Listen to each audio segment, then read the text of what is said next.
নমস্কার, সোজা সাপটা সুব্রতয় আপনাদের স্বাগত। যা বলবো সোজা সাপটা বলবো।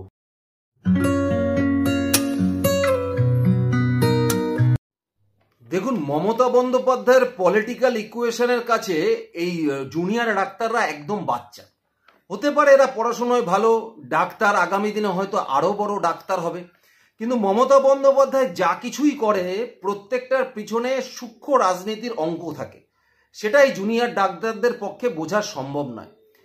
মমতা বন্দ্যোপাধ্যায় সেদিনই বুঝে গেছিলেন, যেদিনকে দাঁড়িয়ে আপনাদের আন্দোলনটা ছিল স্বাস্থ্য সচিবকে সরানোর আন্দোলন, আপনাদের আন্দোলনটা ছিল ডিএইচএস কে সরানোর আন্দোলন, আপনাদের আন্দোলনটা ছিল ডিএমও কে সরানোর আন্দোলন, আর আপনাদের আন্দোলনটা ছিল কলকাতা পুলিশের সিপির পদত্যাগ। সেদিনই মমতা বন্দ্যোপাধ্যায় বুঝে গেছিলেন যে এরা স্বাস্থ্য দপ্তরের যে দুর্নীতি চলছে সেই দুর্নীতির বিরুদ্ধে এরা লড়াই করছে। স্বাস্থ্য দপ্তরে যাদের যাদের আমি বসিয়েছি তাদের বিরুদ্ধে এদের আন্দোলন আছে, কিন্তু আমি স্বাস্থ্যমন্ত্রী হিসেবে বসিয়েছি, আমার বিরুদ্ধে এদের কোনো আন্দোলন নেই। এটা মমতা বন্দ্যোপাধ্যায় খুব ভালো করে বুঝে গেছিলেন। বাংলার প্রত্যেকটা মানুষ তথা ভারতবর্ষের প্রত্যেকটি সাধারণ মানুষ আপনাদের সাথে কেন ছিলেন? তার কারণ হচ্ছে যে আপনারা জুনিয়র ডাক্তার হিসাবে সঠিক আন্দোলনে চলছেন। কিন্তু দেখুন, আপনারা একটা জিনিস বারবার ভুল করেছেন, যে স্বাস্থ্যমন্ত্রী তার দৌলতে তার নিযুক্ত করা স্বাস্থ্য সচিব, তার নিযুক্ত করা তার কাছের উত্তরবঙ্গের লবি, তার নিযুক্ত করা তার কাছের লোকগুলোই দিনের পর দিনে দুর্নীতি করেছে, আপনারা তাদের অপসারণ চেয়েছেন। কিন্তু যে স্বাস্থ্যমন্ত্রী এগুলো জানার পরে ওই দুর্নীতিটাকে প্রশ্রয় দিয়ে গেছে দিনের পর দিন, তার পদত্যাগ কিন্তু আপনারা দাবি করেননি। তার পদত্যাগ আপনারা দাবি করেননি। যেদিনকে দাঁড়িয়ে আপনাদের মনে হয়েছে যে প্রমাণ লোপাট হয়েছে তিলোত্তমার খুনের কেসে, আপনাদের মনে হয়েছে যে আরজি করে ভাঙচুর করেছে, সেখানে দাঁড়িয়ে কলকাতা পুলিশ কোনো কাজই করতে পারেনি, আপনারা বিনীত গোয়েলের পদত্যাগ চেয়েছেন।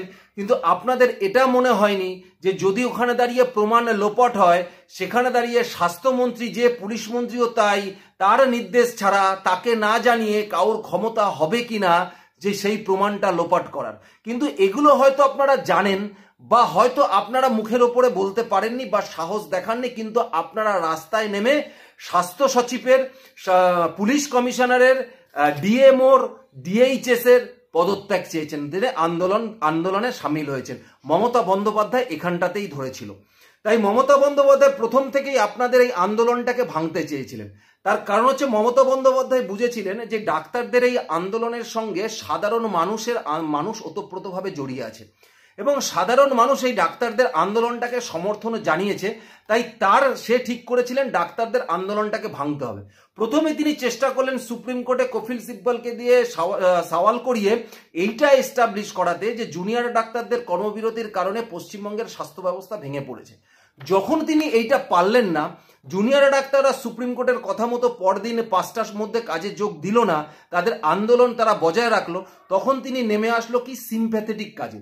সে কি করলো, নিজে পৌঁছে গেল স্বাস্থ্য ভবনের কাছে, যেখানে জুনিয়র ডাক্তাররা ধর্ণা মঞ্চে পৌঁছে গেল, গিয়ে সেখানে নিজেকে দিদি বলল, দিদি হিসাবে এসছি, তোমাদের দেখে কষ্ট লাগছে, তোমরা বৃষ্টির জলে এরকম ভাবে ভিজছো, আমি সারা রাত ঘুমাতে পারিনি।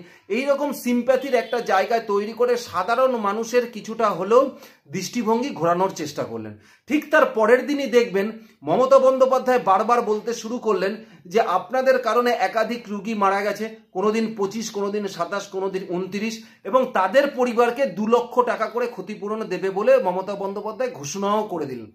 তারপরে যেদিনকে কালীঘাটের বৈঠকটা বাতিল হলো, যদি একটু লক্ষ্য করেন দেখবেন যে কালীঘাটের বৈঠকে যখন ছাত্ররা লাইভ স্ট্রিমিং ছাড়া ঢুকবে না সেখানে, বা ভিডিও রেকর্ডিং ছাড়া ঢুকবে না, তারা বলার পরে মমতা বন্দ্যোপাধ্যায় বাইরে বেরিয়ে এসে তাদের বৃষ্টিতে কেন ভিজছো, ঘরে আসো, দরকার হলে চা খেয়ে যাও, তোমাদের নতুন জামা দেবো। এইভাবে কিন্তু ডাক্তারদের আস্তে আস্তে পশ্চিমবঙ্গের সাধারণ মানুষের ডাক্তারদের প্রতি যে সেন্টিমেন্ট কাজ করেছে, সেই সহানুভূতির জায়গাটা মমতা বন্দ্যোপাধ্যায় কিছুটা হলেও ঘুরিয়ে দিতে চেষ্টা করেছে।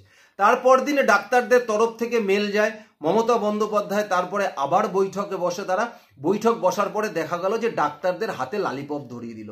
যাদের পদত্যাগ নিয়ে ডাক্তাররা আন্দোলন করলো তাদেরই পরে প্রাইস পোস্টিং দিয়ে দিল মমতা বন্দ্যোপাধ্যায়। তাহলে মমতা বন্দ্যোপাধ্যায় কি ভাবলো, যে সাপও মরল না লাঠিও ভাঙলো না, কারণ তিনি তো প্রথমেই বুঝে গেছিল যে জুনিয়র ডাক্তারের আন্দোলন ছিল, আমি যাদের রিক্রুট করেছি, আমি যাদের বসিয়েছি, আমার অঙ্গুলি হিলনে যারা কাজ করেছে তাদের ওপরে, আমার দিকে কোনো আঙ্গুল তারা তোলেনি, আমার পদত্যাগ তারা চায়নি।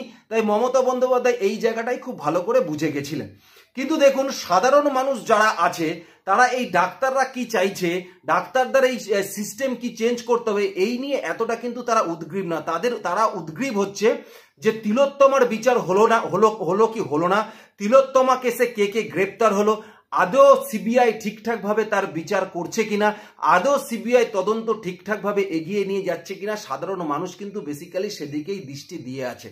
তাই গতকাল সুপ্রিম কোর্টের কাছে যখন সিবিআই তার ইনভেস্টিগেশনের রিপোর্ট সাবমিট করেছে, সেখানে দাঁড়িয়ে কিছু কিছু যে জিনিসগুলো বাইরে এসছে বা সুপ্রিম কোর্টের প্রধান বিচারপতি কথোপকথনের মধ্যে থেকে যে অবজারভেশনগুলো আমাদের মধ্যে এসেছে, যেটা আমি লক্ষ্য করেছি, সেখানে দাঁড়িয়ে আমার মনে হয়েছে প্রথম কথা যে দ্বিতীয় দিনও যখন সিবিআই এর রিপোর্ট চিফ জাস্টিসের হাতে পড়েছিল, খুব ধৈর্য ধরে সিবিআই রিপোর্টটা পড়ার পরে কিন্তু চিফ জাস্টিসের পক্ষ থেকে একবারও বলা হয়নি যে সিবিআই যে কাজ করছে সেটা ঠিক করছে না, সিবিআই এর ইনভেস্টিগেশন ঠিকঠাক হচ্ছে না, তদন্তর গতি বাড়াতে হবে, সেরকম কিন্তু চিফ জাস্টিস কিছুই কখনো বলেনি।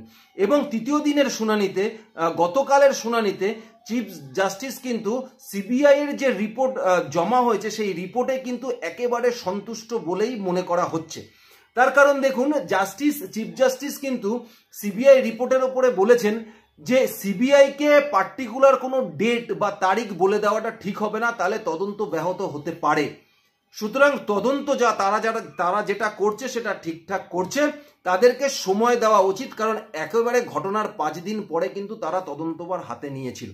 এবং তার সঙ্গে সঙ্গে খুব সুন্দর একটা কথা প্রধান বিচারপতির পক্ষ থেকে বলা হয়েছে, যে কথাটার উপরে ভিত্তি করে পশ্চিমবঙ্গের সাধারণ মানুষ যারা যারা একটু লক্ষ্য করেছেন সেদিন সুপ্রিম কোর্টের সেই সওয়াল জবাবগুলো, তাহলে সেক্ষেত্রে আপনারা বুঝে যাবেন যে প্রধান বিচারপতি কিন্তু আস্থা জ্ঞাপন করেছে এই সিবিআই এর তদন্তের ওপরে। প্রধান বিচারপতি খুব ভালো করে বলেছেন যে আমি আশ্বাস দিচ্ছি আসল সত্য প্রকাশ্য আনতেই তদন্ত চলছে। এই যে কথাটা প্রধান বিচারপতি বলেছেন যে আমি আশ্বাস দিচ্ছি আসল সত্য বাইরে নিয়ে আসার জন্যই তদন্ত হচ্ছে, তার মানে সিবিআই এতদিন ধরে যা যা তদন্ত করেছে বা সিবিআই এই খুন এবং ধর্ষণ কেসে যে টালা থানার ওসি এবং সন্দীপ ঘোষকেও গ্রেপ্তার করেছে, তার মানে সিবিআই একদম ঠিকঠাক কাজ করছে এবং সিবিআই একদম ঠিকঠাক লোককেই কিন্তু গ্রেপ্তার করেছে, যে ক্ষেত্রে আগামী দিনে আরো ক্ষেত্রে মানে সিবিআই আরো যে তদন্ত এগোবে সেই তদন্ত এগোনোর ক্ষেত্রে সিবিআই যাতে সঠিক দিশায় এগোচ্ছে, এটা কিন্তু প্রধান বিচারপতির কথাতেই কিন্তু উঠে এসছে। এখনই সিবিআই যে স্ট্যাটাস রিপোর্ট সামনে এলে তদন্ত ধাক্কা খাবে। এমনকি সিবিআই এর যারা আইনজীবী আছে তাদের উদ্দেশ্যেও কিন্তু সুপ্রিম কোর্টের প্রধান বিচারপতি বলেছেন যে এই মুহূর্তে দাঁড়িয়ে যদি তদন্তর যা যা স্ট্যাটাস রিপোর্ট সিবিআই জমা দিয়েছে সেগুলো যদি বাইরে আসে তাহলে তদন্ত কিন্তু ধাক্কা খেতে পারে। সুতরাং সিবিআই এর কথায় কেউ বিশ্বাস না করলেও চিফ জাস্টিস যখন সুপ্রিম কোর্টের প্রধান বিচারপতি বলেছেন যে আমি আশ্বাস দিচ্ছি যে আসল তথ্য প্রকাশ্যে আনতেই তদন্ত চলছে, তার মানে তদন্ত একদম ঠিকঠাক ভাবেই চলছে। দেখুন খুব সুন্দরভাবে যদি আপনারা সওয়াল জবাবটা লক্ষ্য করেন যে সিবিআই এর পাশে দাঁড়িয়েই কিন্তু তার তদন্তের উপরে আস্থা রেখেই ভরসা রেখেই কিন্তু চিফ জাস্টিস প্রতিটা কথা বলেছে। সিবিআই ঘুমিয়ে নেই এই কথাটা কিন্তু চিফ জাস্টিসের মুখ থেকে বেরিয়েছে। তাদের সময় দিতে হবে, সময়সীমা বেঁধে দিলে সিবিআই তদন্তে ধাক্কা খাবে। তার মানে সিবিআই ঘুমিয়ে নেই, সিবিআই ঠিকঠাক তদন্ত করছে, এটা উনি কিন্তু উল্লেখ করে দিয়েছে। এবং তিনি খুব সুন্দরভাবে তার অবজারভেশনে তিনি বলেছেন যে অপরাধের ঘটনাস্থলে রদবদল করা হয়েছে কিনা, চিকিৎসকের ধর্ষণ ও খুনের ঘটনায় আরো কেউ জড়িত ছিল কিনা, তথ্য প্রমাণ লোপাটের চেষ্টা হয়েছিল কিনা, অপরাধের বিষয়গুলো পুলিশকে জানানোর বিষয়ে গাফিলতি কেউ করেছে কিনা, গোটা ঘটনা ধামাচাপা দেওয়ার চেষ্টা হয়েছিল কিনা, এই সমস্ত দিকগুলোই কিন্তু সিবিআই তদন্ত করে দেখছে।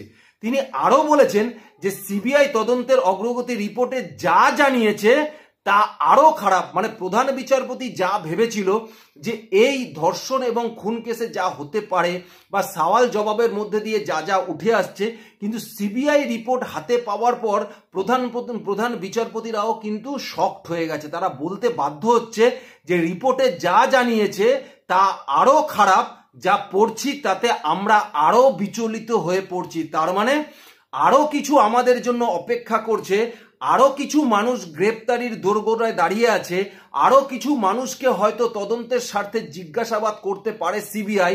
এই কতগুলো কথার মধ্যে থেকে কিন্তু পরিষ্কার হয়ে যাচ্ছে যে সিবিআই এর তদন্ত একদম ঠিকঠাক ভাবেই কিন্তু এগোচ্ছে। খুব সুন্দরভাবে সেখানে জুনিয়র ডাক্তারদের তরফ থেকেও আইনজীবী নিযুক্ত ছিল, সিনিয়র ডাক্তারদের তরফ থেকেও কিন্তু সেদিনকে সুপ্রিম কোর্টে আইনজীবী নিযুক্ত ছিল। জুনিয়র ডাক্তারদের তরফ থেকে যে আইনজীবী ছিলেন ইন্দিরা জয়সিংহ, 84 বছর বয়স, তার দারুণ এক্সপিরিয়েন্স আছে। কারণ গতদিন আমরা যা হিয়ারিং ছিল সেখানে দেখেছিলাম কপিল সিব্বল একাই ব্যাট করে গেছিল, কিন্তু গতদিন এই ইন্দিরা জয়সিংহের কাছে কপিল সিব্বল কিন্তু তোতাপাকি হয়েছিল। তিনি কিন্তু খুব ভালো কথা বলেছেন। তিনি বলেছেন যে ধৃত সঞ্জয় ছাড়াও ঘটনাস্থলে অন্যান্য ব্যক্তিদের হাজির থাকার তথ্য তাদের কাছে রয়েছে, সেগুলো তারা মুখ বন্ধ খামে সিবিআই কে দিতে চায়। দেখুন, জুনিয়র ডাক্তারদের তরফ থেকে যখন আইনজীবী কোর্টে দাঁড়িয়ে, সুপ্রিম কোর্টে দাঁড়িয়ে এই কথাটা বলছেন প্রধান বিচারপতির এজলাসে, যে ধৃত সঞ্জয় ছাড়াও ঘটনাস্থলে অন্যান্য ব্যক্তিদের হাজির থাকার যে তথ্য তাদের কাছেও নাকি কিছু রয়েছে, সেগুলো নাকি সিবিআই এর কাছে তারা জমা দিতে চায়। সুতরাং এই কথার উপর কিন্তু আপনাদের অনেকটা গুরুত্ব দিতে হবে। তার মানে বুঝতে হবে যে হাসপাতালের মুখে যে তিলোত্তমার ধর্ষণ এবং খুন হয়েছিল, সেখানে দাঁড়িয়ে দাঁড়িয়ে সাসপেক্টেড কিছু মানুষকে হয়তো ডাক্তাররাই চিহ্নিত করেছে, যেখানে দাঁড়িয়ে ডাক্তাররাই হয়তো ভাবছে এই রিপোর্টটা মুখ বন্ধ খামে সিবিআই এর কাছে তারা দিতে হবে। তারা চাইলে এর আগে সিবিআই এর কাছে দিতে পারত, কিন্তু তারা সুপ্রিম কোর্টে দাঁড়িয়ে তাদের লয়ারকে দিয়ে এই প্রস্তাব সুপ্রিম কোর্টের সামনে প্রধান বিচারপতির সামনে আনা, মানে যাতে প্রধান বিচারপতির নলেজে দিয়ে রাখছে যে তাদের কাছেও কিছু খবর আছে, কিছু ব্যক্তির হাজির থাকার কোনো তথ্য আছে, যে তথ্যটা তারা সিবিআই এর কাছে দেয়। এবং তার সঙ্গে সঙ্গে তিনি আরো বলেছেন যে আরজিকর কাণ্ডের জন্য যারা দায়ী বলে জুনিয়র ডাক্তারদের বিশ্বাস, মানে জুনিয়র ডাক্তাররাও ভাবছে যে এই আরজিকর কাণ্ডে যারা যারা জড়িত আছে তাদের মধ্যেও, তাদের একটা চিন্তা ভাবনার মধ্যেও তারা আছে, এবং তারা এখনো ওই হাসপাতালে দাপিয়ে বেড়াচ্ছে। তাহলে কি জুনিয়র ডাক্তারদের মধ্যে কেউ কাউকে সন্দেহ করেছে যে যারা এই ঘটনাটা ঘটিয়েছে কিন্তু তারা সামনে বলতে পারছে না, কিন্তু তারা এটা ভাবছে যে হয়তো তারাই এই ঘটনাটা ঘটিয়েছে, কিন্তু এখনো তারা আরজি করে দাপিয়ে বেড়াচ্ছে বলে তারা হাসপাতালে দাপিয়ে বেড়াচ্ছে। এটা ডাক্তারদের কাছে না কাজে ফেরার একটা অন্যতম কারণ। বা ডাক্তাররা ভয় পাচ্ছে যে কোনো ক্ষেত্রে এরা যখন এই কাজের সাথে যুক্ত আছে, সুতরাং এরা যখন এখনো পর্যন্ত আরজিকর মেডিকেল কলেজে দাপিয়ে ঘুরে বেড়াচ্ছে, তাহলে সেক্ষেত্রে এই ডাক্তারদের কাছে কাজে ফেরার ক্ষেত্রে একটা কিন্তু প্রশ্নচিহ্ন দাঁড়াচ্ছে। সুতরাং এই যে কথা, এই যে তথ্যগুলো প্রধান বিচারপতির সামনে নিয়ে এসেছেন জুনিয়র ডাক্তারদের আইনজীবী ইন্দিরা জয়সিংহ, এটা কিন্তু অত্যন্ত গুরুত্বপূর্ণ যদি একটু আপনারা লক্ষ্য করেন। তার মানে এই রিপোর্টগুলো সিবিআই এর কাছে যাবে, এটা চাইলে জুনিয়র ডাক্তাররা আগেও দিতে পারত, কিন্তু কেন তারা তাদের লয়ারকে দিয়ে সুপ্রিম কোর্টের সাথে সামনে এই কথাগুলো রাখলেন?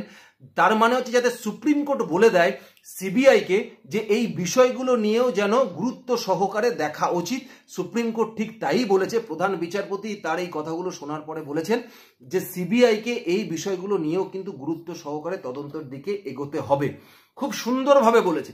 এবং তার সঙ্গে সঙ্গে সুপ্রিম কোর্ট আর একটা জিনিস খুব ভালো বলেছে, কারণ সিবিআই এর কাছে এই তিলোত্তমার বাবা একটা চিঠিতে বিস্তারিত জানিয়েছে যে কোন কোন জায়গায় তার সন্দেহ হয়েছে, কোথায় কোথায় তার সন্দেহ হয়েছে, সেই বিস্তারিত বিবরণগুলো যখন জানিয়েছে, সেখানে দাঁড়িয়ে সুপ্রিম কোর্ট এই কথাটা শোনার পরে বলেছে কিন্তু যে বিশেষ করে তিলোত্তমার বাবা যে চিঠি সুপ্রিম কোর্টে দিয়েছে, সেই সিবিআইকে যে চিঠি দিয়েছে, সুপ্রিম কোর্ট বলেছেন সিবিআইকে সেই চিঠিটা, তিলোত্তমার বাবার চিঠিটা গুরুত্ব সহকারে দেখতে হবে, এবং সঙ্গে সিবিআই যে তদন্ত করছে সেই তদন্তর রিপোর্ট তিলোত্তমার বাবার কাছে কিন্তু ঠিকঠাক টাইমে সিবিআইকে পৌঁছে দিতে হবে। সুতরাং সিবিআই যেভাবে কাজ করছে, একদম সঠিক পদ্ধতিতে যে তাদের কাজ এগোচ্ছে, সঠিক পদ্ধতিতে তাদের ইনভেস্টিগেশন এগোচ্ছে, আর এই যে দেরিটা হয়েছে, কারণ অনেক দিন পরে আমরা দেখলাম সন্দীপ ঘোষকে দুর্নীতির মামলায় গ্রেপ্তার করার পরে এই খুন আর ধর্ষণ মামলায় গ্রেপ্তার করলো, তারপরে দেখলাম টালা থানার ওসি গ্রেপ্তার হয়েছে। সুতরাং এই সুপ্রিম কোর্টের অবজারভেশনের পরে আপনারা নিশ্চিত থাকুন সিবিআই একদম ঠিকঠাক পদ্ধতিতেই তাদের ইনভেস্টিগেশন এগোচ্ছে, এবং শুধু টালা থানার ওসি না, আগামী দিনে আরও মাথাকে যেরকম জিজ্ঞাসাবাদ করবে তার সঙ্গে সঙ্গে আরও মাথায় গ্রেপ্তার হওয়ার সম্ভাবনা কিছু কিন্তু আছে। তবে এটুকু বলতে পারি, সুপ্রিম কোর্টের এই সওয়াল জবাবের পরে, সুপ্রিম কোর্টের প্রধান বিচারপতির অবজারভেশনের পরে এটুকু আমরা বলতে পারি, আশা ছাড়ার কোনো জায়গা নেই, হতাশা হওয়ার কোনো জায়গা নেই। তিলোত্তমা বিচার পাবে, সঠিক বিচার পাবে, ধর্ষকরা সামনে আসবে, কারা ধর্ষকদের মদত দিয়েছে, কারা প্রমাণ লোপাট করেছে, পুরোটাই সামনে আসবে, শুধু হয়তো একটু সময়ের অপেক্ষা। তাই এইটুকু সময়ের জন্য আপনাদের ধৈর্য ধরতেই হবে।